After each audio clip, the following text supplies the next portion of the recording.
રણમલ બાપુનો સત્તાધારના વિજય મહંતને લઈને વધુ એક વિડીયો વાયરલ થયો છે।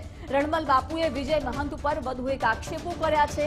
વાયરલ વિડીયોમાં રણમલ બાપુએ વધુ એક ખુલાસો પણ કર્યો છે। વિજય મહંત સાથે રહેતા ભગતને લઈને આરોપો લગાવ્યા। વિજય મહંત સાથે રહેતા ભગતમાં પણ દાગ છે તેવું રણમલ બાપુએ કહ્યું કે સફેદ ધોતી જ આખી કાળી કહીને રણમલ બાપુએ પ્રહાર કર્યા હતા। ભાઈ રમણનાથ બાપુની ડગરી એટલે સેટ કીધી કે તમે બે છે ને ઊંધે માર્ગે હાલતા હતા, બરાબર।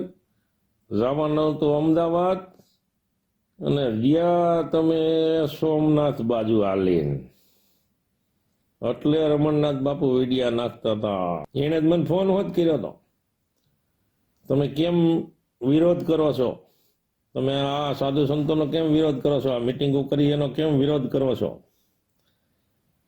હે? એટલે એ તારી હારે જે ભાઈ રહ્યો ને, હવે એને કહી દેજે કે તારું ધોતિયામાં ડાઘ તો છે જ, પણ તારી ધોતી આખી કાળી ન થઈ જાય, ધ્યાન રાખજે હવે।